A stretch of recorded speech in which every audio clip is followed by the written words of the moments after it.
Nah, hari ini sesuai dengan tema kita yaitu apa yang kamu cari di organisasi.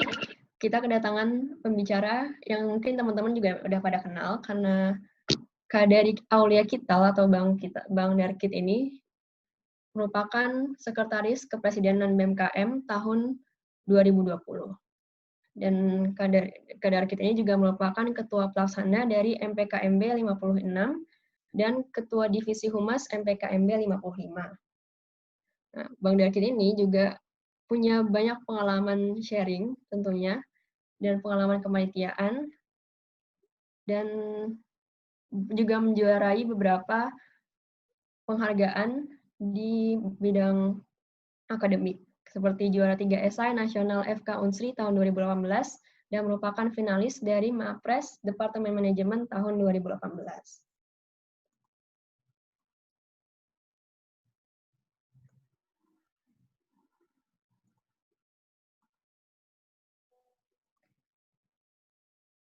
Oke, sebentar ya.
Oke, kita masih menunggu Bang Darkit buat gabung.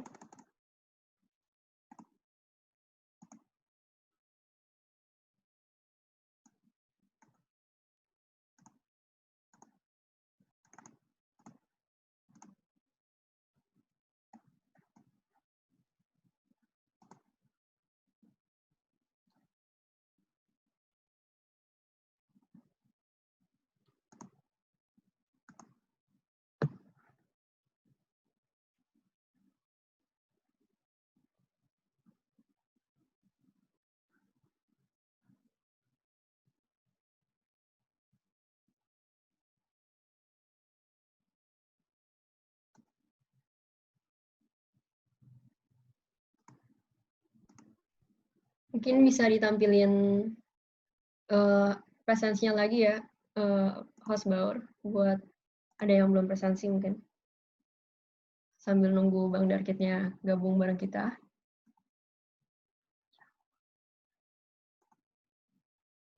Sehat.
Assalamualaikum warahmatullahi wabarakatuh teman-teman semua.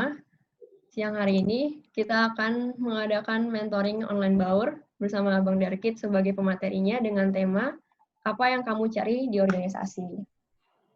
Seperti yang udah aku jelasin sebelumnya, bahwa Bang Darkit ini merupakan Sekretaris Kepresidenan BMKM IPB 2020 dan merupakan Ketua Pelaksana MPKMB 56 dan merupakan Ketua Divisi Humas MPKMB 55. Nah, gimana Bang nih kabarnya selama pandemi? Alhamdulillah baik. Sehat? Alhamdulillah baik-baik. Oke, mungkin karena udah lewat 9 menit juga, langsung aku persilakan kepada Bang Darkit untuk mempresentasikan materinya. Oke, terima kasih banyak kepada Adira atas kesempatannya. Bismillahirrahmanirrahim. Assalamualaikum warahmatullahi wabarakatuh.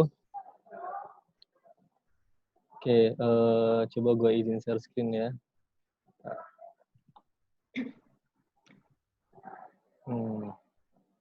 Udah kelihatan ya? Udah, Bang.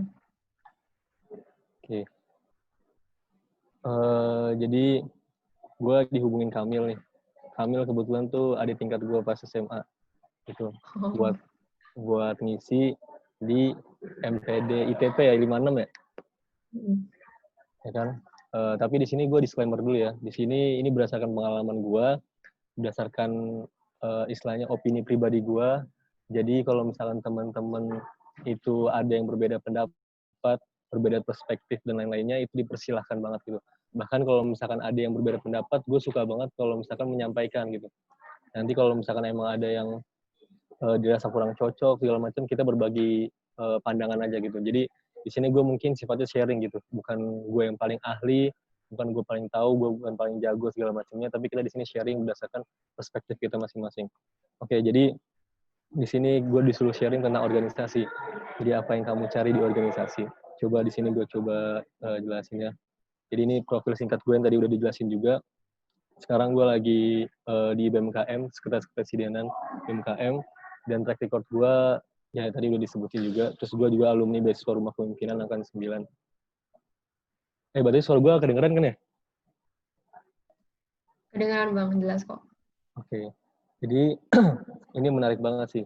Karena gue sendiri merasakan banget dampak dari organisasi. Gitu. Nah, jadi di sini coba gue ceritain dulu nih.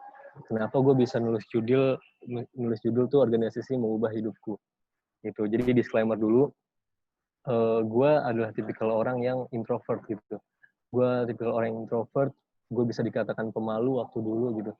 Gue bisa dikatakan pendiam gitu. Mungkin sekarang juga beberapa orang yang kenal gue, first impression-nya gue pendiam gitu. Pendiam, terus ya lebih ke arah suka yang menyendiri aja gitu. Ketika emang orang-orang belum kenal, first impression-nya mungkin kayak gitu. Jadi masa SD gini, karena gue tipikal orang yang pemalu, gue coba flashback dulu jadi masa SD. Karena gue tipikal orang yang pemalu, terus gue pendiam segala macem, gue lebih memilih untuk jalan hidup gue di akademisi gitu.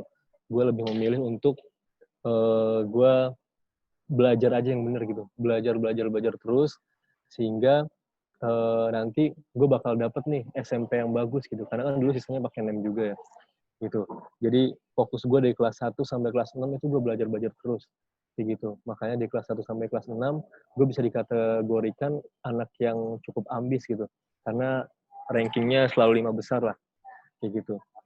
Nah terus pas SD juga, karena saking ambisnya gue suka diajak lomba-lomba sama sekolah gitu. Dipercaya buat wakilin sekolah ke lomba-lomba O2SN segala macamnya gitu, sama teman rival gue lah. Gitu, kalau misalnya gue ranking 1, dia ranking 2, begitupun sebaliknya gitu.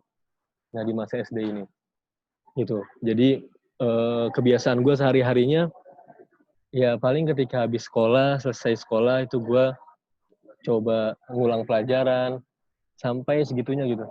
Jadi kalau misalkan gue flashback masa SD tuh gue sampai bingung kenapa diri gue sampai serajin ini gitu. Ketika gue habis selesai dengerin pelajaran, terus gue ngulang lagi sampai berapa kali gitu. Bahkan ini gue boleh jujur, gue namatin buku UN tuh, karena gue saking pengennya gue nerusin SMP yang bagus, gue namatin UN tuh sampai 3 kali gue baca. Buku tebel gitu 3 kali atau sampai 5 kali gue baca. Gitu, sampai bener-bener gue hafal gitu. Nah makanya pas lulus SD, itu gue dapet name-nya 27,95. Paling setara 9,5 9,3 lah, 9,3 ya, 9,3 rata-ratanya tuh pada saat itu. Terus juga di sana gue jadi bintang sekolah, dalam artian gue namanya paling tinggi di sekolah di SD itu, kayak gitu. Itu masa-masa SD. Nah terus lanjut lagi masa SMP. Jadi pas SD itu gue nggak terlalu aktif di sekolah gitu, ekskul segala macamnya, ekskul yang wajib-wajib aja kayak pramuka gitu. Tapi gue sempet juga tuh diamanahin jadi ketua kelas. Nah itu ketua kelas ya pas SD gitu-gitu doang lah. Gitu. Terus masa SMP, di sinilah menurut gue yang serunya gitu, titik balik kenapa gue memutuskan buat terjun di organisasi. Jadi pas SMP gue juga sama tuh, masih berpikiran bahwa gue kayaknya untuk jalan hidup gue akademis aja lah gitu. Gue fokus di akademis. Jadi kelas 7, 8, 9, gue masuk kelas unggulan terus tuh. Di SMP gue ada namanya kelas unggulan. Kelas unggulan itu orang yang rankingnya itu misalnya 10 besar, itu dimasukin semua di sana gitu. Nah gue dari kelas 7 sampai kelas 9, itu selalu ranking 10 besar bisa dibilang, makanya dapat kelas unggulan terus. Gitu. Sampai di UN-nya gue dapat name-nya 36,5. Kalau di rata-ratain mungkin 9,1-an lah, 9,1 rata-ratanya. Kayak gitu. Bahkan temen dekat gue tuh dia anak OSIS gitu. Gue sampai bilang kayak gini sama teman gue, lu ngapain sih ikut OSIS gitu? Bukannya OSIS itu capek ya, kegiatan segala macamnya gitu. Lu bakal keganggu nanti akademik segala macamnya. Itu sampai gue bilang ke teman dekat gue. Saking apatisnya gue cuma waktu itu ekskul futsal doang. Ekskul futsal pun gue nggak terlalu rajin. Gitu. Yang penting gue suka hobi main futsal, gue ikut ekskul futsal buat menyalurkan hobi gue gitu pas SMP. Oke. Nah, titik balik gue itu mikir pas kelas 9 gitu. Kelas 9 mau naik SMA, gue mikir kalau misalkan gue kayak gini-gini terus, kayaknya pertemanan gue, relasi gue cuma segini-gini doang gitu. Ke orang yang pernah gue interaksi, paling teman sekelas, segala macamnya gitu. Teman di luar kelas paling gue gak deket gitu. Gue mikir relasi gue segini-gini aja gitu. Terus gue bakal mikir kalau misalkan gue kayak gini terus, gue kayaknya gak bakal berkembang banget nih gitu. Gue stuck di sini-sini aja, walaupun mungkin akademis gue bagus, tapi gue segini-gini aja gitu. Jadi pas SMP gue mikir ulang bahwa ada yang ganjel gitu di diri gue. Ada sesuatu yang belum gue explore lagi gitu. Makanya pas SMP tuh gue mulai berpikir kayak gitu. Nah pas SMA barulah di sini adalah masa pencarian jati diri gue gitu. Makanya gue ketika diundang ke SMA gue senang banget gitu, karena di sini gue bisa cerita gimana gue buat menemukan jati diri gue gitu, pencarian jati diri segala macam di SMA menurut gue. Nah pas SMA gue memutuskan tuh buat kelas 10-nya itu ikut organisasi namanya MPK. Jadi pas SMA itu kan ada namanya OSIS sama MPK gitu. Nah OSIS kan gue udah tahu sendiri tuh karena di SMP pernah lihat kegiatannya apa aja. Gue penasaran sama MPK gitu. MPK nih ngapain sih kira-kira gitu. Kerjanya asik apa enggak ya gue belum tahu. Karena gue orangnya penasaran, gue coba daftar tuh di kelas 10 organisasi MPK. Nah pas gue daftar, itu ternyata gue langsung istilahnya diamanahin di posisi yang lumayan tinggi menurut gue. Waktu itu pada saat itu di kelas 10 gue dapet amanah sebagai wakil ketua MPK 4 gitu. Jadi strukturnya ada ketua, wakil 1, wakil 2, wakil 3, wakil 4 kayak gitu. Gue dapet amanah jadi wakil 4. Nah terus disitulah menurut gue mulai belajar gitu. Mulai belajar gimana caranya gue berorganisasi gitu.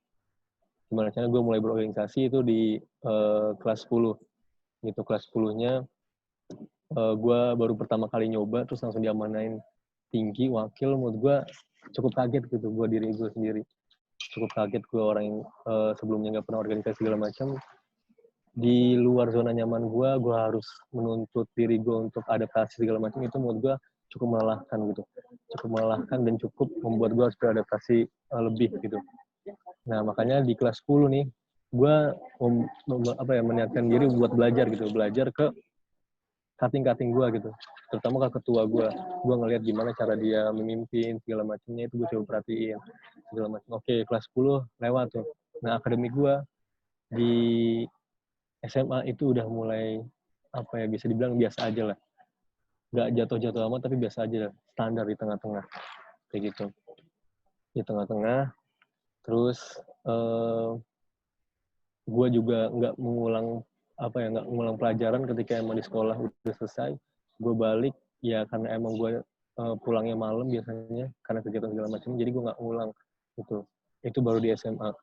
Nah terus pas kelas 11-nya, gue awalnya niatin buat nggak maju gitu, buat nggak maju jadi ketua, karena waktu itu sempat ada buat nggak lanjut MPK gitu, sempat pikiran kayak gitu.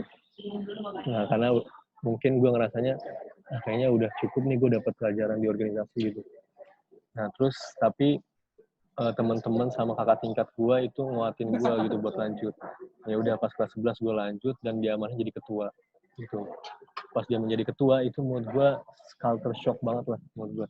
Karena yang tadinya gue wakil itu ada istilahnya orang yang jadi panutan gue, orang yang bisa gue ikutin, tapi sekarang gue nggak ada gitu. Gue yang harus bisa action sendiri gitu. Gue yang harus bisa action sendiri.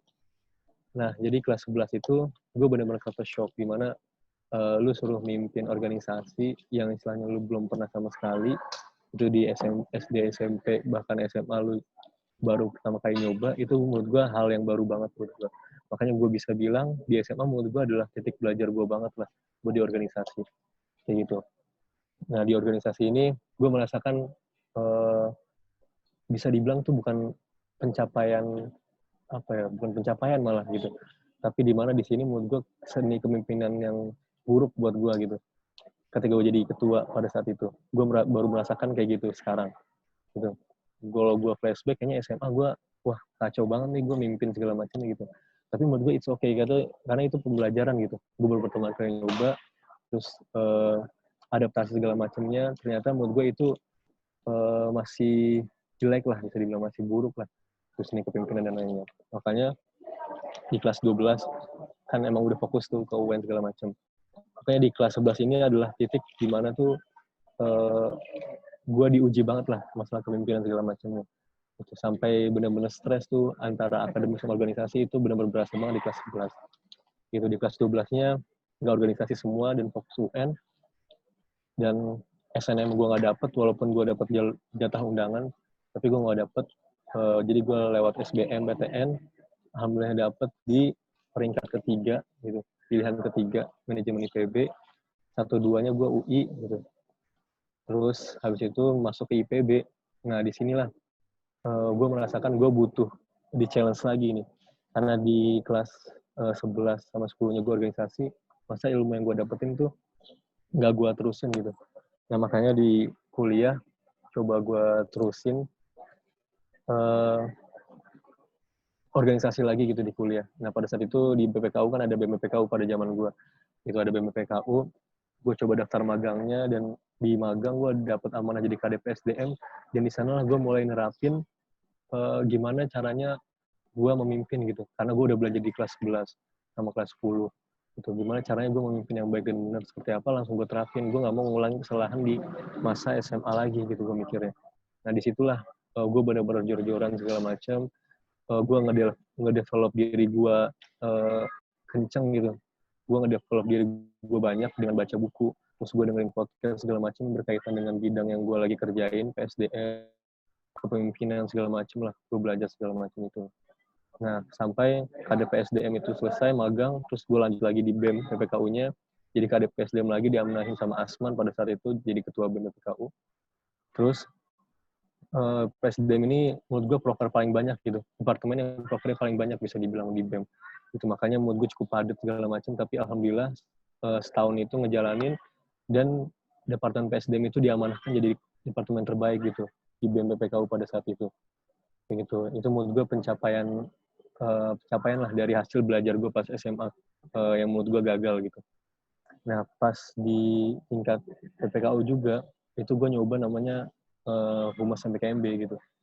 Karena gue ini tipikal orang yang suka penasaran sama hal-hal baru, ya udah gue coba daftar di Humas MPKMB dan alhamdulillah diamanahkan jadi kadif gitu. Kadif Humas MPKMB di sana juga gue banyak belajar banget lah tentang yang namanya public speaking, attitude, terus negotiation segala macam lah gitu. Karena harus ketemu sama tamu-tamu, pembicara segala macamnya. Kayak gitu. Terus habis itu setelah selesai itu di kelas di tingkat 2-nya itu gue pengen nyobain BEM fakultas gitu. Makanya gue nyobain BEM fakultas jadi PSDM juga staff karena gue tertarik banget sama dunia SDM gitu. Makanya gue selalu daftarnya itu paling PSDM gitu yang gue suka gitu bidangnya. Nah, jadi gue daftar staf PSDM dan di tingkat 2 juga gue diamanahkan jadi ketua MBKMB itu 56 pada saat itu juga. Nah, disitulah menurut gue puncak paling serunya gitu. Dimana menurut gue kepanitiaan yang dinamikanya dapet lah, dinamikanya benar-benar kenceng. Itu selama 5 bulan, terus kita diminta untuk memberikan penyampaian terbaik buat mahasiswa baru. Di sana benar-benar berasa banget dinamikanya. Karena gue sendiri baru pertama kali membawahi atau memimpin 564 orang gitu di sana. Tapi karena emang gue udah belajar sebelum-sebelumnya, jadi menurut gue oke, kayaknya bisa dilewatin gitu. Gue bisa ngatasin lah stigma-stigma yang ada. Jadi pas pada saat itu MBKMB itu ada stigmanya. Jadi MBKMB angkatan genap itu katanya tidak lebih baik daripada MBKMB angkatan ganjil. Itu stigma yang muncul pas gue jadi ketua gitu. Dan stigma yang melekat di banyak orang gitu. Sebelum gue jadi ketua MBKMB udah diwanti-wanti kayak gitu dulu. Gitu. Terus habis itu kelas 11 sudah selesai. Kelas 11 tingkat 2 udah selesai, tingkat 3 gue penasaran lagi dengan ranah KM gitu. Makanya gue nyoba ke BMKM. Nah, di BMKM sendiri gue diminta langsung bantuan gitu. Gue diminta bantuin langsung sama Bang Wicak gitu, Bang Wicak sama Bang Kresna pada saat itu di BPH. Nah, berarti saat ini ya gue tupoksinya bantu-bantu buat memperlancar koordinasi BPH ke kementerian-kementerian segala macamnya. Itu mungkin perjalanan gue ya, cerita organisasi yang mengubah hidup gue. Nah, ntar coba gue jelasin lebih detailnya. Di sini coba gue narik kesimpulan bahwa organisasi itu membuat gue keluar dari zona nyaman gue. Itu memperluas relasi gue dan berani untuk menyuarakan apa yang gue pikirkan dan rasakan. Itu yang gue bisa dapat. Di coba gue bahas selanjutnya. Terus apa aja sih yang harus dipersiapkan? Gitu.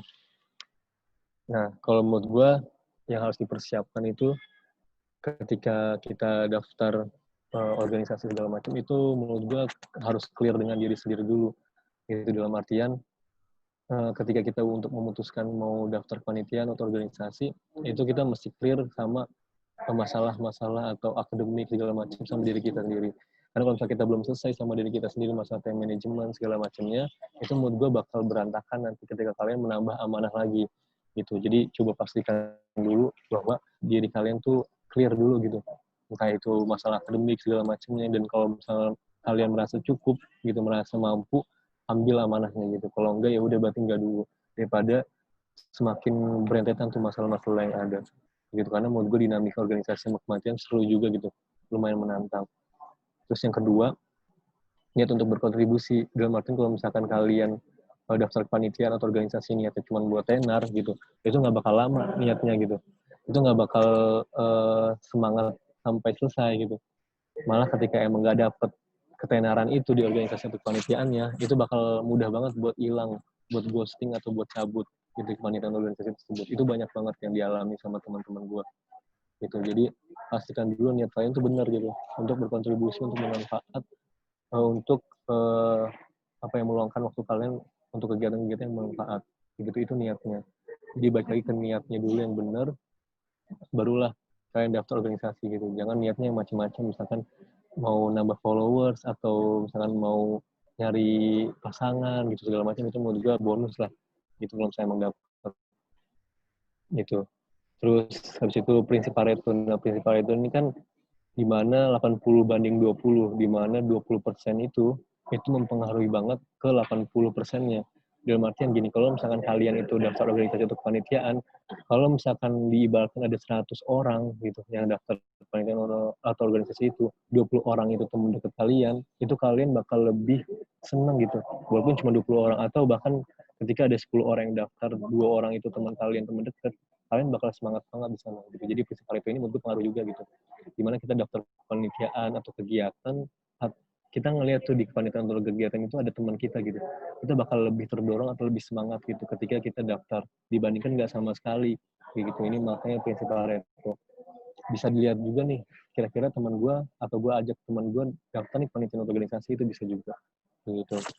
Terus profesional menurut gue, ketika emang kita udah meniatkan untuk berkontribusi kepanitiaan atau organisasi, kita harus profesional gitu. Dalam artian ya udah kita ngikutin aturan-aturan yang ada, kita ngikutin istilahnya strukturnya, jabatan yang segala macam kita benar-benar terapin. Gitu, kita benar-benar patuhin segala hal yang berkaitan dengan penelitian organisasi tersebut. Gitu. Jangan sampai kita nggak profesional lah dibilangnya. Nggak profesional dalam artian kerjaan kita, amanah pribadi kita sama amanah organisasi itu nggak bisa kita ngatur prioritasnya gitu. Itu menurut gue bukan yang profesional lah gitu. Harus pinter-pinter, makanya kita nempatin prioritas, nempatin diri segala macamnya ketika kita di penelitian atau organisasi. Terus time management, menurut gue penting banget time management. Gitu, time management kalau misalnya kita makanya tadi belum clear dengan diri sendiri masalah time management, menurut gue bakal berantakan banget gitu ke depannya. Kita nggak bisa fokus ke organisasinya, kita malah fokus ke hal yang lebih prioritas, misalnya kayak kuliah, akademiknya segala macam gitu. Jadi malah terlantar kalau misalnya time managementnya itu belum bener lah bisa dibilang gitu. Bakal banyak hal-hal yang miss ketika time management itu nggak kita selesaikan dulu gitu sama diri kita. Itu bakal banyak banget yang miss. Entah itu deadliners di akademik atau di organisasi, entah itu keteteran segala macam, itu bakal pengaruh banget gitu. Terus sama komitmen. Kalau misalnya udah memutuskan untuk join panitian atau organisasi, menurut gue kita menyiapkan untuk komitmen gitu. Dalam artian kita menuntaskan apa yang kita mulai itu sampai selesai gitu. Jadi berani memulai, berani untuk mengakhiri juga gitu. Mengakhiri dengan baik. Dalam artian kalau misalnya kalian daftar panitian A, ya udah kalian komitmen di A dan juga sampai menyelesaikan secara tuntas di kepanitiaan A tersebut gitu. Jangan sampai tugas-tugasnya, amanah segala macam itu belum kelar, belum clear. Gitu itu jangan sampai. Gitu karena komitmen ini menentukan banget nanti buat kedepannya gitu. Kalian bakal terbranding kalau misalnya komitmennya jelek itu bakal mudah banget gitu lah di kepanitiaan atau organisasi. Makanya komitmen ini suatu hal yang sangat penting juga gitu di kepanitiaan atau organisasi. Terus tips memilih organisasi yang tepat, menurut gue ada 3 poin gitu. Know yourself, find your passion, sama match your goal gitu. Know yourself artinya kalian mesti mengenalin diri kalian dulu. Itu kelebihan, kekurangan, MBTI-nya apa gitu. Terus kalian nyamannya kayak gimana gitu. Terus kalian kira-kira orangnya tipikal kayak gimana, ngaret kah gitu. Segala macam pokoknya kalian kenali dulu lah diri kalian gitu. Dan kalau misalnya ikut organisasi yang ini, A gitu misalkan, cocok nggak sih sama diri gue gitu. Strict nggak sih aturan-aturannya gitu. Lebih enjoy nggak sih, lebih fleksibel apa enggak sih, itu kan bisa dilihat juga tuh. Gitu. Jadi lebih mengenali diri sendiri. Nah ini juga bisa sharing sama pengalaman orang-orang yang udah terjun di organisasi untuk penelitian tersebut gitu. Jadi kita bisa tahu nih, kira-kira cocok nggak sih sama diri kita gitu. Yang kelebihan kekurangannya apa, terus nyamannya kita kayak gimana segala macam kayak gitu. Nah itu coba istilahnya dikenali dulu diri kalian gitu, baru memilih organisasinya. Terus yang kedua, find your passion, dalam artian pastikan dulu organisasi yang kamu tuju tuh sesuai sama kesenangan kamu, minat kalian, terus sesuai sama passion kalian. Dalam artian kalau misalkan nih kalian di departemen ITP gitu, ITP Ilmu Teknologi Pangan, terus ada organisasinya gitu, lebih ke arah keilmuannya, kalian lebih passion di sana, ya itu jalanin gitu. Itu ikutin aja. Kalau misalkan kalian tertarik di ranah BEM yang lebih secara general, itu ya udah kalian coba ikutin gitu. Jadi sesuai sama passion kalian. Kalian suka yang berbau kayak gimana sih gitu. Misalnya kayak ada UKM, organisasi kayak ISEC, kalian suka tentang sosial segala macam, tapi pengen melatih bahasa Inggris juga. Nah itu nggak apa-apa, nggak masalah daftar gitu. Jadi intinya temukan dulu passion kalian tuh gimana gitu. Passion kalian tuh di mana, terus apa aja sih passion kalian segala macamnya, baru sesuaikan sama organisasi yang pengen kalian tuju gitu. Terus ada match your goal. Nah ini penting banget menurut gue.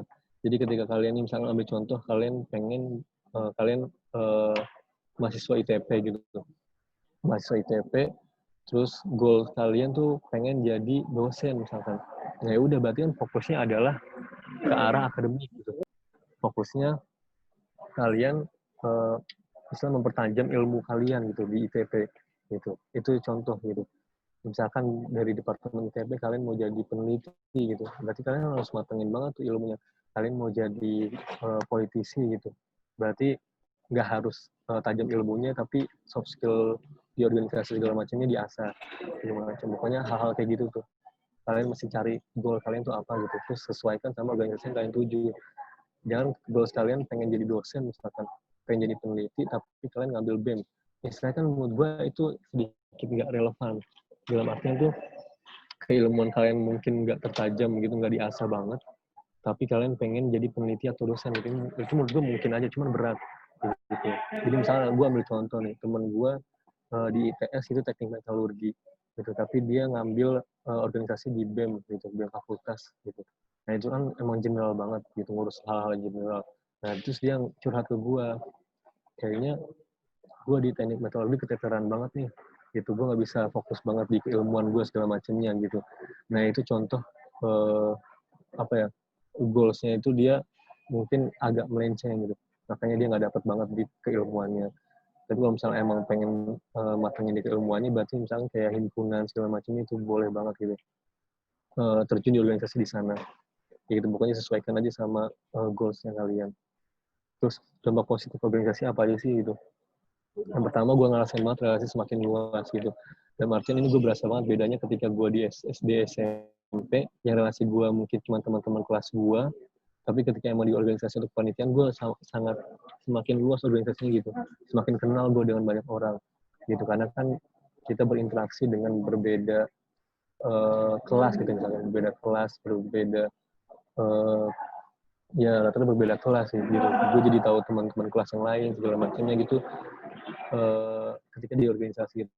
Jadi gue ngerti relasinya semakin luas gitu. Mungkin gue berpikir ketika gue nggak memutuskan untuk terjun di organisasi, gue nggak bakal sampai di titik ini gitu, dimana gue bisa masuk ke beasiswa RK, terus gue masuk ke BMKM, terus gue kenal sama orang-orang yang keren lah, misalnya di IPB segala macamnya gitu. Itu mungkin gue nggak bisa dapetin ketika gue masih nggak memilih untuk organisasi gitu. Terus menurut gue lebih percaya diri, dalam artian ketika emang udah organisasi kepanitiaan, lu bakal ngerasain lebih percaya diri ketika emang apa ya, lagi presentasi misalnya segala macamnya, itu karena mungkin bakal apa, jam terbangnya bakal beda gitu ke orang-orang yang enggak sama yang organisasi gitu. Menurut gue ini masalah jam terbang aja, jadi ngerasanya lebih percaya diri ketika emang ketemu orang, ketika emang diskusi sama orang-orang keren segala macam, itu bakal beda gitu. Itu yang gue rasain. Terus time manajemennya gue ngerasain banget bener-bener dapet dan diuji banget ketika di kepanitiaan organisasi gitu. Karena lu bener-bener harus merhatiin banget di akademik, berapa porsinya, organisasi berapa porsinya, prioritasnya diatur juga segala macamnya gitu. Bahkan gue sempat lucunya ketika gue nggak organisasi, itu nilai gue malah turun. Ini pas di kuliah ya. Pas kuliah itu gue ngerasain banget yang di semester 3 itu kan belum organisasi sama sekali, itu gue belum daftar apa-apa karena belum buka juga BEM fakultas. Itu gue ngerasain malah IP-nya turun dibandingkan gue organisasi gitu. Dan ketika gue organisasi malah IPK-nya naik gitu.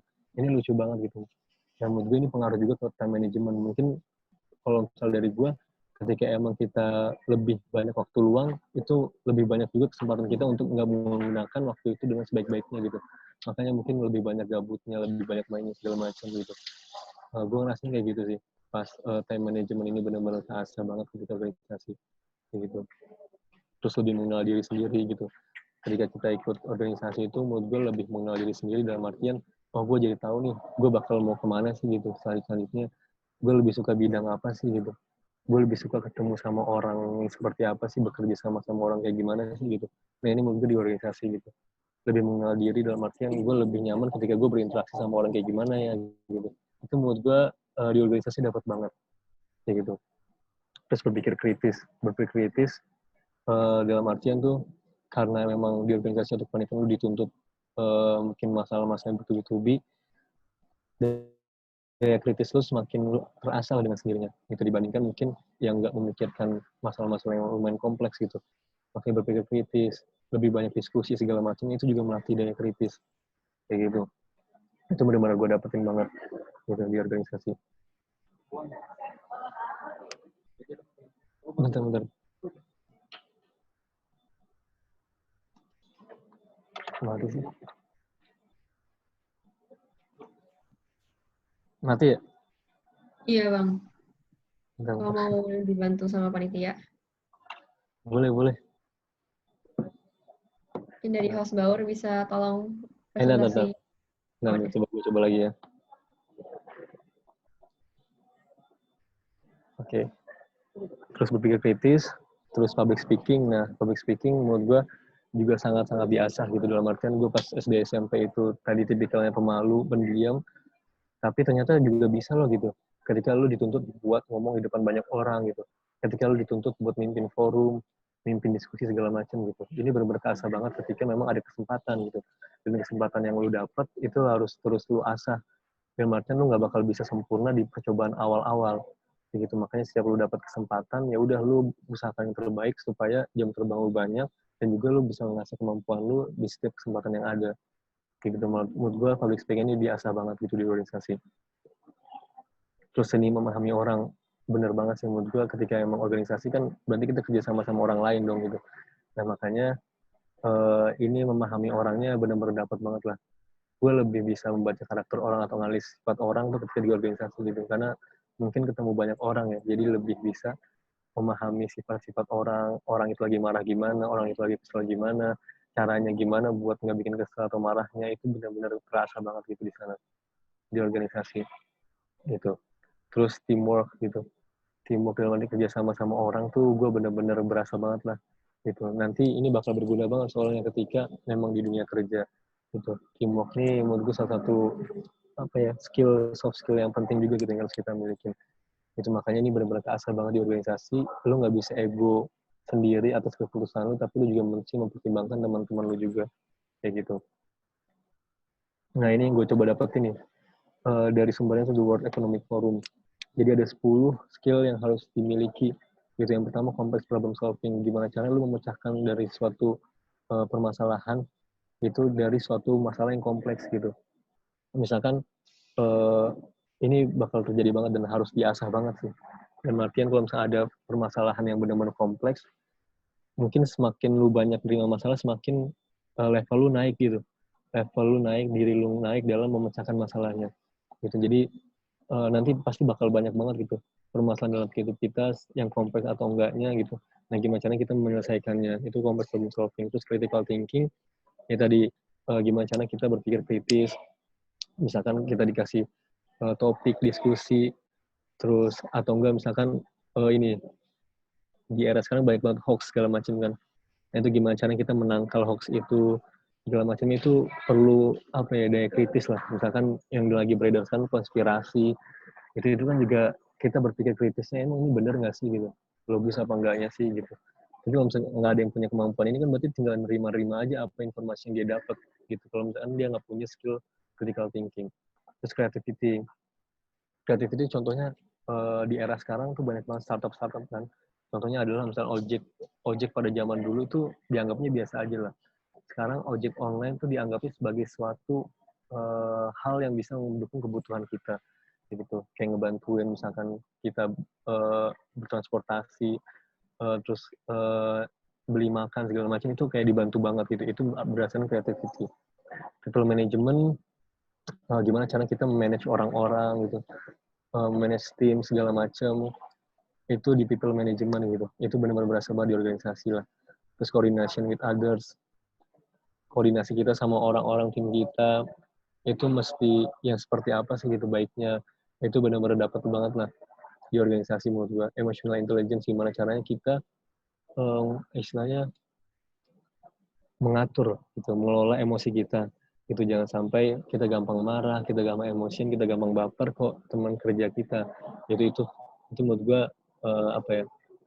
bisa dibilang fatal lah gitu. Atau enggak bahaya lah buat nanti ke depannya gitu. Kalau misalnya kita masih gue nggak bisa mengelola emosi, mengatur emosi segala macam, menurut gue bahaya juga sih. Gitu. Terus judgment and decision making, gimana caranya kita memutuskan suatu keputusan dari opsi-opsi yang ada gitu. Jadi gimana caranya kita membuat suatu keputusan yang dimana tuh semua orang misalkan bingung segala macam, ya kita dituntut buat memberikan keputusan gitu. Misalnya tadi dari permasalahan yang kompleks segala macam, terus kita suruh mutusin, nah kita mesti punya skill ini nih, adjustment and decision making. Gimana caranya kita membuat suatu keputusan dari pilihan-pilihan yang sulit, kayak gitu. Terus service orientation, ternyata kita juga harus memberikan pelayanan yang baik itu seperti apa sih? Gimana caranya kita memperlakukan orang gitu.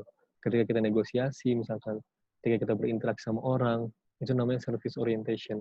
Gitu, gimana caranya kita melayani orang itu dengan baik itu seperti apa. Gitu. Terus negotiation, gimana caranya kita bernegosiasi sama orang, sama partner kerja kita, supaya apa yang kita ingin tembusin gitu, negosiasinya ingin menggolkan, itu bisa mulus-mulus aja gitu. Itu skill yang harus dimiliki pada zaman sekarang gitu. Dan itu juga bisa lu dapat di organisasi atau kepanitiaan.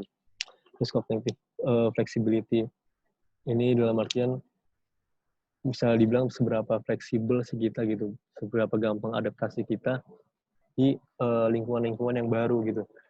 Mungkin kalau misalnya orang-orang yang jarang berinteraksi sama banyak orang gitu, itu bakal lebih lama banget gitu, lebih lama ketika harus beradaptasi dengan orang-orang baru gitu. Cuman kalau misalnya dia udah terbiasa gitu dengan interaksi sama banyak orang, menurut gue ini bukan hal yang terlalu susah gitu, bukan terlalu yang rumit gitu. Makanya menurut gue ini 10 soft skill yang harus kita miliki di era sekarang, dan menurut gue ini cukup relate gitu dengan kondisi sekarang.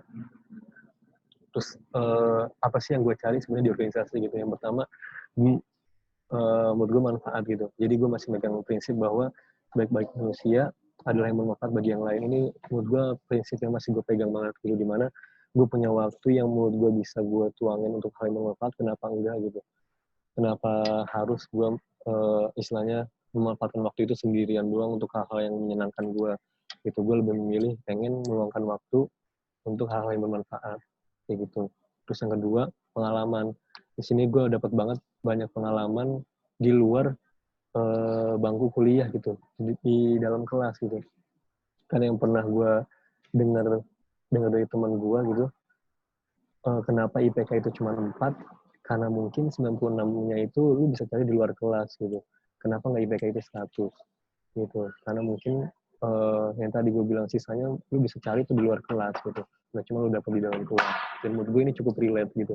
Pengalaman-pengalaman yang di luar kelas itu ternyata bisa lu dapetin banyak banget gitu. Terus sama legacy. Legacy dalam artian tuh ketika kita di organisasi, apa sih yang mesti lu tinggalin gitu? Apa sih yang bisa lu buat angkatan-angkatan penerus lu gitu? Apa sih yang bisa lu tinggalkan, hal yang bermanfaat positif gitu buat generasi selanjutnya? Itu menurut gue legacy. Gitu dalam artian, kalau misalnya di kasusnya gue pas MBK kemarin tuh, karena MBK itu sebagai wadah buat menampung aspirasi dan menyalurkan ke OSIS gitu. Ya udah waktu itu gue pada saat itu gue legasinya adalah bikin MBK online, di mana siswa-siswa yang ada keresahan segala macam dicurhatin lewat MBK online, nanti kita tampung ke dan kita salurkan ke sekolah atau ke OSIS-nya. Kalau misalnya di MBKMB kemarin legacy yang coba gue tanam itu di buku karya angkatan. Itu buku karya angkatan gue pengen banget nih mahasiswa barunya nanti itu ketika masuk IPB berpikiran kalau misalnya dia bisa buat karya gitu ketika dia udah masuk kampus, punya keinginan untuk selalu berkarya gitu. Nah itu salah satu simpelnya dari cerpen yang mereka buat ternyata bisa jadiin suatu buku kayak gitu. Terus legacy yang lain lah banyak yang harus kita ciptain sendiri ketika kita di organisasi kayak gitu. Oke, mungkin itu materi yang bisa gue sampaikan, dan gue dapat semacam insight juga dari misalkan Iman Usman. Kalau kalian tahu tuh co-founder Ruang Guru, dia pernah sharing di Instagramnya dia betapa impactful banget organisasi di hidupnya dia gitu. Dia benar-benar dapetin kayak skill-skill yang tadi gue sebutin itu di organisasi gitu, dan dia benar-benar ngungkapin sendiri gitu. Boleh dicek gitu di IGTV-nya Iman Usman, betapa impactful banget organisasi buat dia gitu sampai sekarang, sampai sekeren itu. Terus ada Valdo Maldini, kalau bisa kalian tahu, dia mau nyalon gubernur Sumbar gitu. Nah itu juga dia berangkat dari organisasi gitu.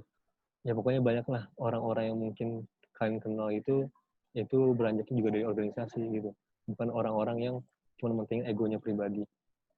Nah mungkin bisa sekian yang bisa gue sampaikan gitu materi ke kalian. Nanti ingetin gue bakal ada challenge gitu, berhadiah gitu di akhir nanti setelah sesi tanya jawab aja tapi. Oke, mungkin sekian.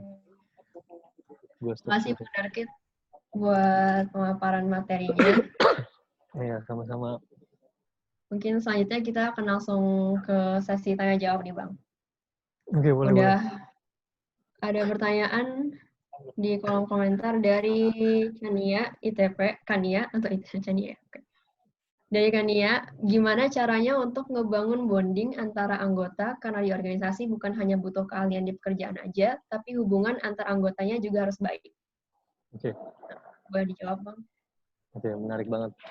Gue juga sepakat sama pendapat bahwa ketika kita di organisasi itu nggak cuma profesional doang yang ditonjolkan gitu, tapi kita juga mesti ada kekeluargaan di dalamnya.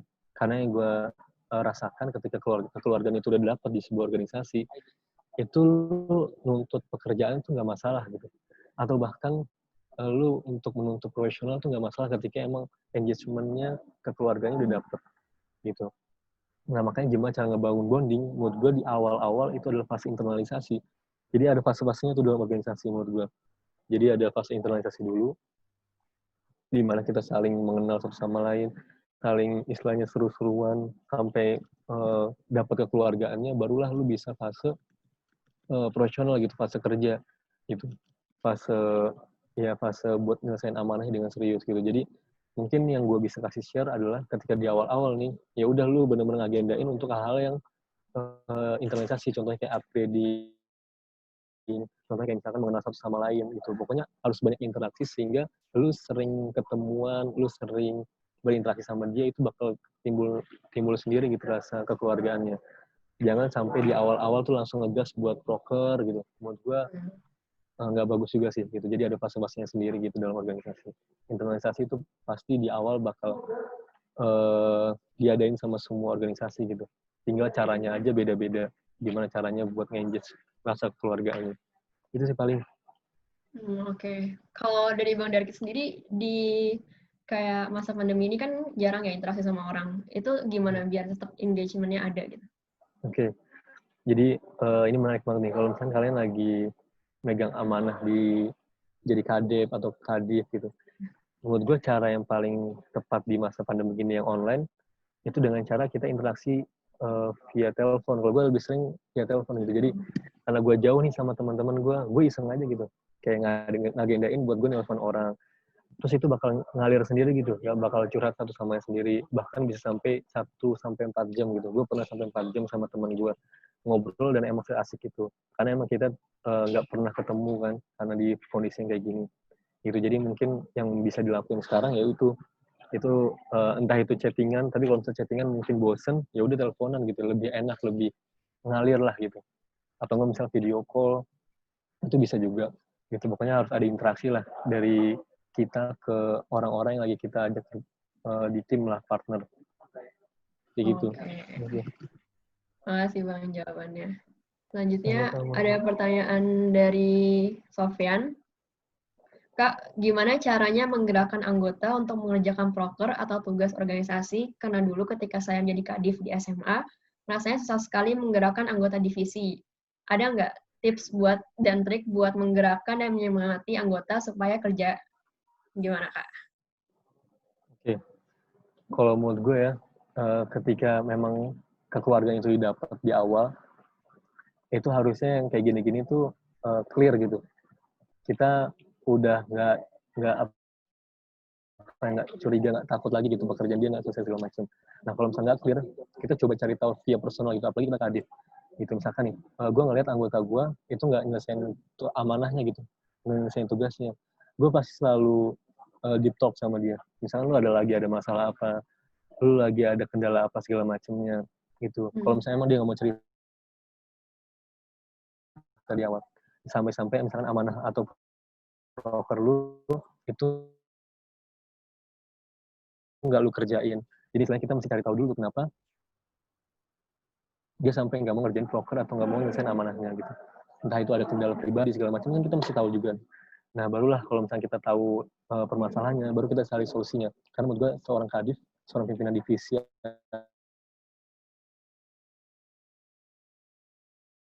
atau departemen atau organisasi akomodasi semua kebutuhan daripada apa yang lagi lu pimpin gitu.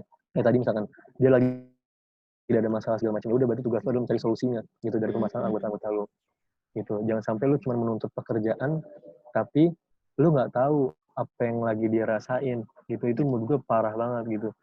Lu bener-bener pimpinan yang cuman orientasinya tugas dan harus selesai gitu. Karena menurut gue nggak cuman itu. Tapi ada rasa emosional ketika emang lu jadi pimpinan gitu.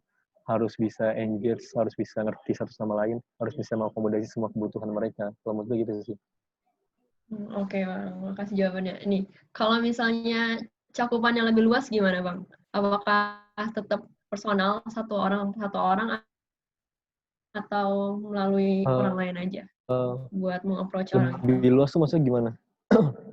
Kayak misalnya Bang Darkit jadi ketua MPKMB dan ada salah satu staff mungkin yang kerjaannya nggak beres Wah gitu, Bang. gila, ini pernah banget gue rasain gitu. Jadi kan pas gue ketua MPKMB, gue punya targetan dong setiap bulan segala macamnya gitu. Gue punya hal-hal istilahnya bisa dibilang checkpoint lah itu setiap bulannya. Nah waktu itu pernah sempat ada checkpoint gue itu desain itu belum clear gitu, sehingga itu beruntutan sama permasalahan yang lain gitu. Nah gue sebagai ketua ya gue langsung turun ke bawah gitu, dalam artian gue nggak langsung ngandalin wakil gue lagi atau kadipnya, tapi gue langsung benar-benar turun ke bawah dan gue cari tahu permasalahannya gitu. Ternyata pas gue tanya permasalahannya apa, mereka butuh semacam ruangan, butuh semacam tempat kumpul bareng-bareng, butuh semacam wifi. Nah gue sebagai gue ketua, ya udah gue harus memenuhi apa yang mereka butuhkan gitu.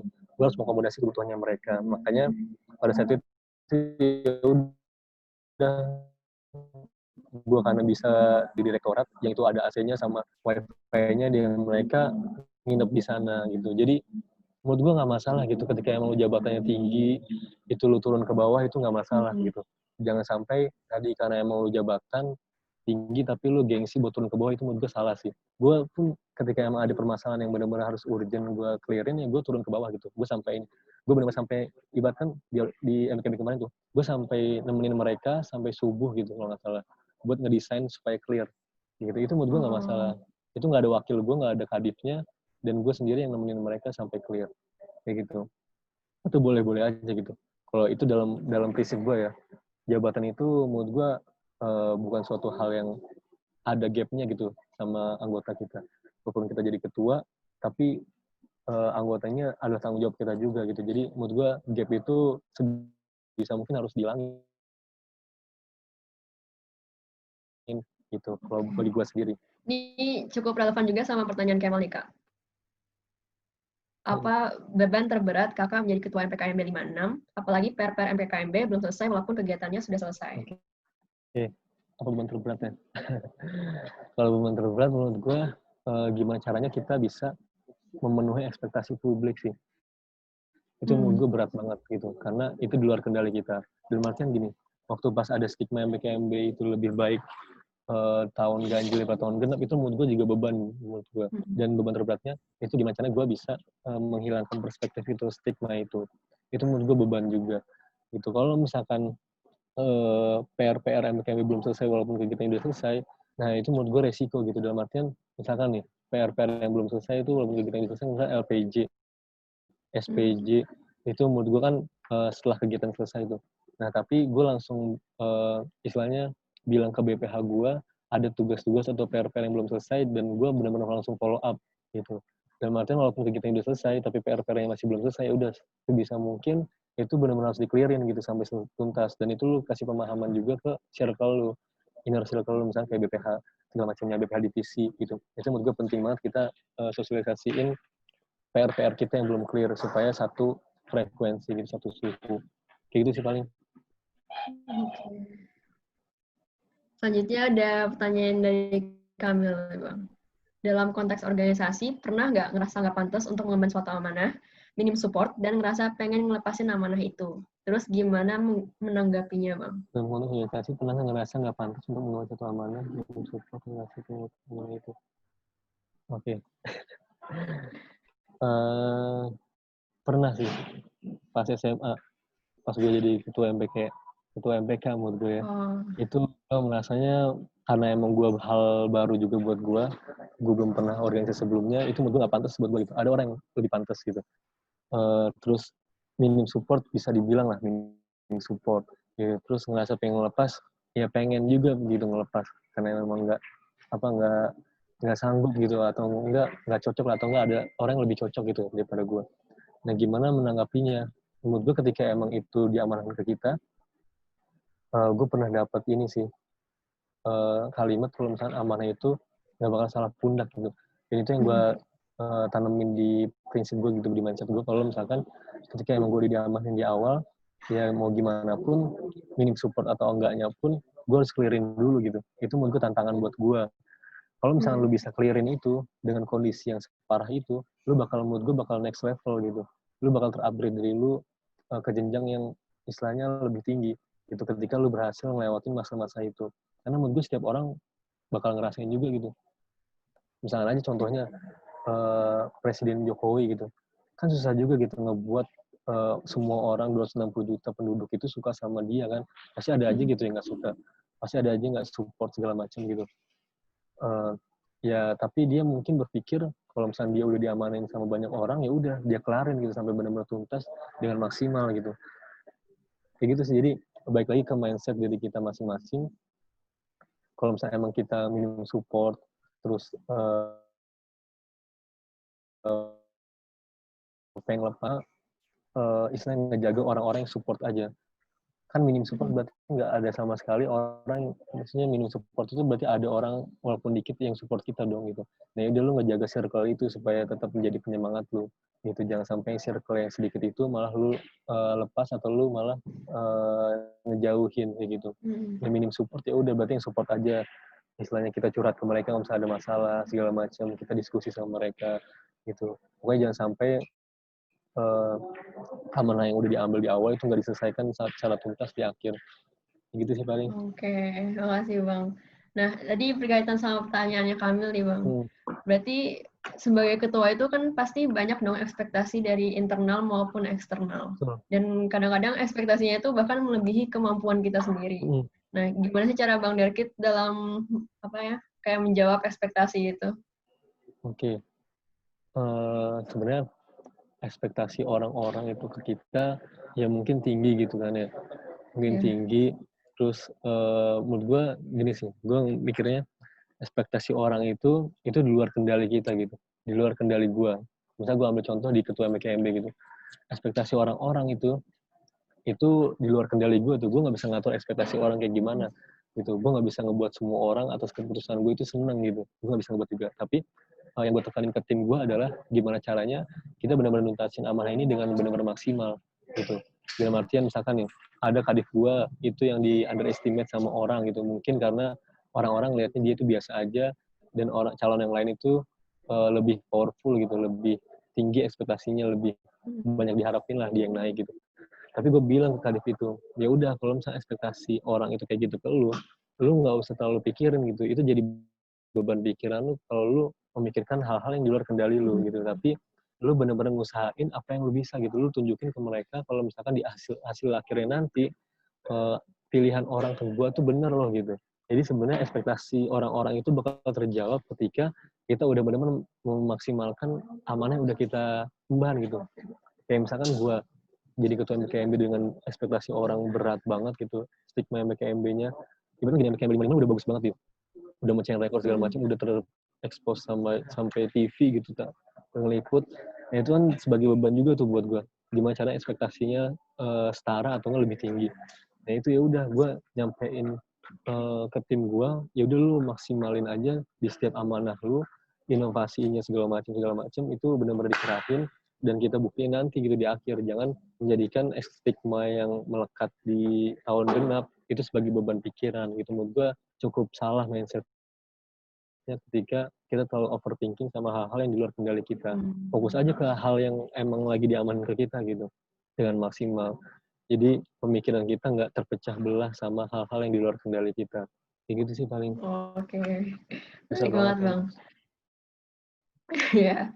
Terus kalau dari Bang Darit sendiri nih, selama menjadi ketua atau menjalani organisasi, gimana sih cara ngatasin up and down-nya dari diri sendiri gitu? Ya, jadi cukup uniknya gue kalau misalkan emang lagi bosen, lagi down segala macam, gue lebih memilih untuk pertama gue selalu komunikasi dulu ke circle gue di BPH gue kasih tahu kalau misalkan gue lagi capek, gue lagi butuh me time segala macem, gue koordinasi sama mereka, komunikasiin, habis itu cara gue itu buat ningkatin lagi itu biasanya gue ngelakuin hal yang gue suka. Contohnya misalkan paling gue suka sih biasanya gue nonton film gitu. Kalau misalnya gue lagi bete, gue lagi down segala macam, gue nonton film gitu. Biar ningkatin lagi mood gue, ningkatin lagi semangat gue. Terus kalau misalnya belum, itu gue diskusi sama orang-orang yang dekat sama gue. Gue curhat segala macam ke dia segala macam. Biasanya gue dapat insight dan penyemangat baru lagi kayak gitu. Karena setiap orang tuh caranya beda-beda kan. Kalau gue tipikal introvert, berarti gue butuh waktu me time yang sendiri gitu. Gue sendiri, terus kalau enggak ke orang-orang yang mendekat sama gue, itu cara gue buat ningkatin lagi. Tapi jangan pernah kita ketika lagi down, itu bener-bener gak ngabarin sama sekali. Itu parah sih menurut gue. Karena bakal dicariin gitu. Satu bakal dicariin, yang kedua bakal nggak bisa dibantu apa-apa gitu. Karena kita nggak koordinasi dulu sama tim kita. Misalnya kita mau ngilang, kita masih ada kerjaan, kita nggak koordinasi, ya kerjaannya itu siapa yang tahu kalau misalnya nggak dikoordinasiin gitu, nggak dikomunikasiin, gitu simpelnya. Jadi jangan sampai apa ya, ketika kita mau ngilang segala macam, mau me time dulu, itu kita nggak koordinasi atau komunikasi, itu sering banget sih terjadi gitu di kepanitiaan atau organisasi. Ya, menurut gue gitu sih. Kalau Bang Dargi sendiri, recovery-nya tuh lama atau cepet sih buat dari me time dan lain sebagainya itu? Kalau gue termasuk cepet sih. Misalkan gue dikasih waktu 3 hari, ya udah mungkin 3 hari itu maksimal banget, gue udah semangat lagi gitu. Pokoknya nggak lebih dari 3 hari lah. Gue tahu batasan diri gue tuh butuh me time berapa lama gitu. Dan itu lu mesti sampein juga gitu. Misalkan lu butuh me time berapa lama gitu ke tim lu. Jangan sampai lu ibaratkan me time tapi nggak lu kasih deadline sehingga me time misalnya setahun, kan berarti udah selesai dong gitu. Kepanitiaan organisasinya itu jangan sampai kayak gitu. Lu mesti ngasih juga, istilahnya lu butuh waktu berapa hari supaya istilahnya ngebangkitin lagi semangat segala macam ke tim. Kayak gitu. Gue paling 3 harian lah maksimal. Oke, makasih Bang. Ini udah ada pertanyaan lagi dari Akmal. Bagaimana BMKM menetapkan objektif key results untuk mengukur kinerja dari setiap pengurusnya? Jika ada pengurus yang nilai kerjanya rendah dan susah dihubungi atau menghilang, apakah akan dikeluarkan? Oke. Ini belakangan ini lagi terjadi sih. Jadi kalau misalkan nentuin OKR-nya gitu, OKR-nya setiap bulan itu ada sistemnya Menko. Jadi BMKM itu kan ada Kemenkoan ya, ada 3 Kemenkoan. Kemenkoan bidang pengembangan SDM gitu, terus bidang sosial politik sama pelayanan dan pengabdian. Nah, yang nentuin OKR-nya setiap bulan adalah Menko-Menkonya. Gitu, Menko-Menkonya selalu ngadain rapat bidang. Rapat bidang itu ngebahas tentang OKR yang udah dibuat sebelum-sebelumnya. Gitu. Jadi bisa ngukur tercapai apa enggaknya di setiap rapat bidang. Kayak gitu. Dan setiap kementerian itu selalu ada OKR-nya masing-masing. Gitu. Jadi tinggal di rapat bidang itu dicek kira-kira yang belum tercapai apa aja nih gitu. Terus buat kedepannya harus kayak gimana strateginya segala macam itu di rapat bidang. Nah kalau misalnya ada pengurus yang nilai kerjanya rendah dan susah dihubungi atau menghilang gitu, itu yang pertama dilakukan kita benar-benar cari tahu dulu info. Kenapa dia kinerjanya rendah, susah dihubungi atau menghilang gitu. Kita cari tahu dulu infonya gitu. Kalau benar-benar nggak tahu gitu, ya udah berarti ada namanya sistem rapat gitu antara Menko, terus bidang internal, sama BPH kementeriannya. Gitu. Kalau misalnya benar-benar sama sekali nggak bisa dihubungin, biasanya dikeluarin SP1 dulu. Gitu, SP1. Atau nggak dia nggak ngabarin segala macam, itu SP1 dulu. Kalau misalnya beberapa hari itu masih nggak bisa dihubungin, SP2. Baru kalau misalnya nggak bisa lagi dihubungin segala macam, menghilang, itu baru SP3. Itu jadi tahapannya kayak gitu. Nah, terus kalau misalnya nilai kinerjanya rendah atau enggak, itu biasanya ada monitoring setiap bulannya gitu. Jadi monitoringnya itu dikeluarin sama BPH pusat gitu untuk diisi sama seluruh pengurus BEM gitu tentang kinerjanya segala macamnya. Nah, nanti di setiap bulan tuh bisa kelihatan tuh monitoringnya. Misalkan dia rapatnya berapa kali gitu, sering hadir apa enggaknya, telat atau enggaknya, terus ngehadirin proker-proker kementeriannya enggak gitu, ikutin rapat kabinetnya apa enggak, segala macam itu di monitoringnya itu. Kayak gitu sih. Oke. Mungkin ini juga menjawab pertanyaannya Aldo ya, gimana cara mengatasi anggota yang hilang-hilangan di masa pandemi dan online ini. Nih, gua coba ngasih studi case yang dekat-dekat ini nih. Jadi ada anggota BMKM yang dia itu nggak bisa dihubungin nggak bisa dihubungin, terus istilahnya nggak ngabarin dulu sebelum ngilang, itu karena rumahnya di Depok. Gue sampai nyamperin gitu ke rumahnya gitu, walaupun dia nggak ngabarin segala macam gitu. Gue coba cari tahu alamatnya segala macam di pendataan, terus gue ajak teman gue yang satu wilayah juga, satu regional di Depok, buat nyamperin ke rumahnya biar tahu permasalahannya apa sih sebenarnya gitu. Nah ternyata pas ditelusurin permasalahannya karena yang gue simpulkan adalah dia nggak clear sama diri dia sendiri gitu. Jadinya kendala akademik sama organisasi itu nggak clear dua-duanya gitu. Dia lagi diamalin di proker apa sebagai ketua misalkan, terus sama organisasinya misalkan IPK-nya jelek, itu benar-benar bertabrakan sehingga ya tadi gitu dia ngilang segala macam kayak gitu. Itu yang bisa gue tangkap karena dia nggak clear sama urusannya sendiri gitu. Dia belum clear sama dirinya sendiri. Kayak gitu sih. Oke. Mungkin satu pertanyaan lagi, Kak. Apa tuh? Kira-kira kalau misalnya, tapi sikapnya Kak Darkit dalam menghadapi orang yang hilang-hilangan atas alasan misalnya lagi sibuk di ketua ini atau lagi pengen betulin akademik, itu gimana, Kak? Apakah langsung menuntut profesionalitas atau bagaimana? Oke. Sebenarnya kalau misalkan kalau misalnya di BEM sendiri itu ada mekanisme kalau misalkan lu mau daftar kepanitiaan segala macamnya itu mesti izin dulu sama BPH Kementerian gitu. Jadi BPH Kementerian mengizinkan atau enggaknya itu ketika emang lu mengajukan misalkan lu mau daftar kepanitiaan A gitu, lu mesti izin dulu ke BPH Kementerian. Nah nanti di sana bakal ditanya gitu, prioritas lu sebenarnya apa aja sih gitu. Itu benar-benar di list tuh prioritasnya. Misalkan BMKM dulu, terus baru kepanitiaan apa, terus akademik gitu. Nah menurut gua ketika orang yang mau menyelesaikan dulu akademiknya, ya udah, lu nggak masalah gitu. Lu nggak masalah nyelesain dulu akademik lu, tapi ada batasannya gitu. Misalkan lu ngasih waktu berapa hari, misalkan, atau enggak lu ngasih beban kerja yang nggak terlalu berat ke dia gitu. Itu bisa kita cari solusinya bareng-bareng lah, yang penting dikomunikasiin gitu. Kan istilahnya kalau misalkan udah tercemplung di organisasi atau kepanitiaan kan pasti ada aja gitu, misalkan lagi turun nilainya segala macam gitu. Nah menurut gua baiknya itu adalah dikomunikasiin tuh antara orang yang istilahnya lagi pengen ngebenerin akademik sama BPH kementeriannya. Jadi kondisinya biar sama-sama saling tahu dan saling bisa bantuin gitu. Intinya dalam organisasi atau kepanitiaan itu saling mengerti aja satu sama lain gitu. Jangan terlepas dari komunikasi. Karena menurut gue itu penting banget komunikasi gitu. Jadi ya udah, karena emang kita di organisasi dan kita udah sistemnya kekeluargaan dan profesional, buat gue kita saling mengerti aja satu sama lain gitu. Kalau misalkan emang kerjaan dia masih ada yang bisa dihandle sama tim gitu, ya udah nggak apa-apa gitu. Intinya komunikasi dan saling pengertian aja sih. Terima kasih Bang. Mungkin karena diskusinya udah lumayan panjang juga, mungkin kita akan udah mulai tiba ke penghujung acara. Gue mau kasih challenge dulu tapi nggak apa-apa ya? Oh ya, nggak apa-apa. Oke, gue coba share screen lagi. Bentar.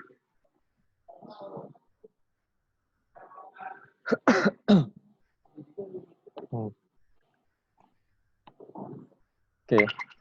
Jadi sebenarnya gue ada challenge iseng aja sih sebenarnya. Ini boleh kalian ikutin, boleh enggak gitu. Gue membebaskan banget gitu. Jadi gue sedikit promosi juga. Gue lagi membuka suatu bisnis clothing brand yang mengusung tren eco fashion, di mana bahannya itu dari serat bambu. Gitu ternyata serat bambu itu buat pakaian itu banyak banget manfaatnya buat tubuh. Bisa diantaranya tuh kalian bisa search juga nanti ketika di Google, itu antibakteri, anti UV, dapat menghilangkan bau, cepat kering, segala macamnya gitu. Itu pokoknya banyak banget manfaatnya buat tubuh. Nah, gue ngasih challenge ke kalian, berhubung gue lagi soft launching juga hari ini, jadi sekalian aja gini gue promosi. Jadi challenge-nya ini bebas mau kalian ikutin apa enggak gitu. Jadi challenge-nya simple banget. Jadi kalian menceritakan pengalaman paling unik atau menarik gitu ketika kalian berorganisasi yang paling berkesan buat kalian. Jika kalian belum berorganisasi, tuliskan harapan kalian ketika ingin berorganisasi apa sih gitu. Harapannya apa misalkan. Terus kalian tuh pengen kayak gimana sih di organisasinya gitu. Itu kalian bisa tulisin, bisa ceritain. Nah, terus cerita kalian tuh di SG aja. Di SG dan tag gua dan bisnis gua. Itu di situ. Jangan lupa follow juga, karena kalau misalnya nggak follow berarti nggak menang gitu, nggak bisa menang. kayak gitu. Nah, terus penilaiannya itu berdasarkan yang paling kreatif gitu, yang paling kreatif sama cerita paling unik dan menarik. Jadi yang kreatif ini misalkan kalian ngedesain ceritanya di SG tapi secara menarik gitu, look-nya gitu, itu bisa. Atau mau cerita lewat video itu bisa gitu. Jadi pokoknya dibebaskan banget lah. Penilaian unik dan kreatifnya ini dibebaskan banget, tapi kreatif mungkin dan cerita paling unik dan menarik. Terus pemenangnya akan gue pilih 2 orang gitu untuk mendapatkan kaos yang dari bahan serat bambu ini.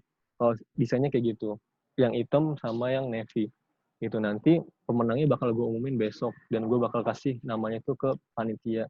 Gitu biar panitia itu nanti sampein dan gue bakal kirim gitu. Gue bakal kirim kaosnya kalau misalnya yang pemenangnya. Kayak gitu dan tapi ongkirnya ditanggung pemenang berarti ya.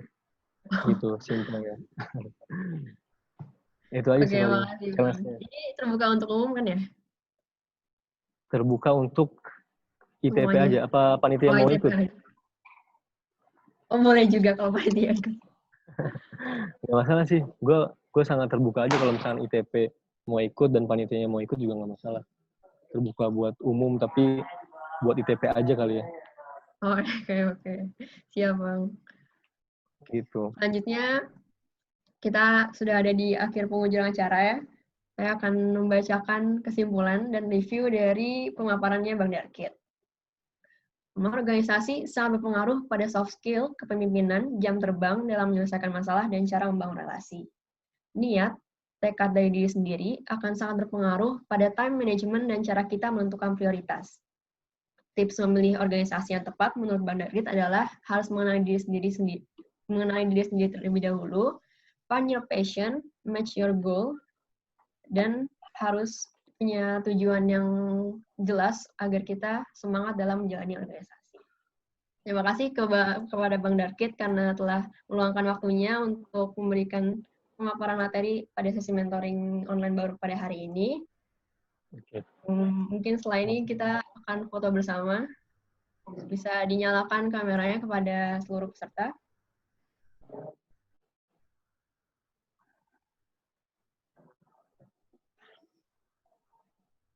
Oke.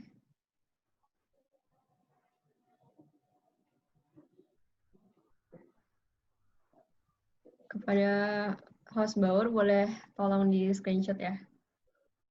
Oke, Sama ya. kasih abang. Oke. Oke. 1, 2, 3. Oke, sebentar. Lagi ya. 1, 2, 3.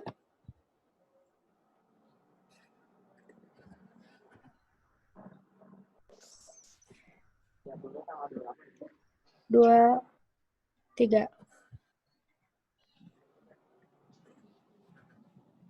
Terus sekali lagi ya. 1, 2, 3.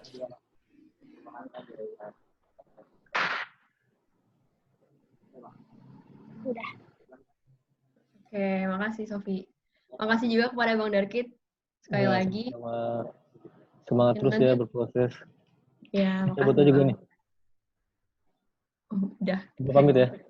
Oke, makasih Bang udah meluangkan waktunya. Mungkin pada Bang Darkit boleh. Assalamualaikum. Oke, makasih. Waalaikumsalam. Kepada teman-teman ITP 56, mungkin bisa stay dulu di room, karena setelah ini masih ada agenda dari divisi yang lain. Mungkin saya alihkan kepada divisi acara Baur. Terima kasih. Wassalamualaikum warahmatullahi wabarakatuh. Ini absen yang kedua dulu ya, sebentar di share screen. Oh iya. Udah kelihatan? Udah.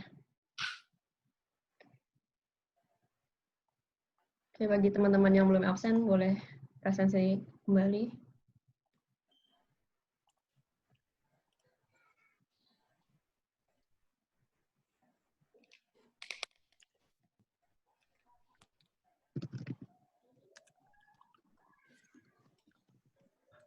Oh iya, halo teman-teman semua. Selagi kalian absen, gue juga mau mengumumkan bahwa tugas pasca mentoring sesi 2 ini udah di-upload di Google Classroom, bisa kalian cek masing-masing. Terus juga ada titipan nih dari Consider ITP bahwa pada tanggal 22 Agustus nanti bakal ada ITP Ready to Compete yang diadakan oleh Consider ITP. Nah, untuk pengumuman atau yang lain-lainnya nanti bakal diumumkan di IG Consider ITP. Jangan lupa untuk dicek ya teman-teman semua. Thank you.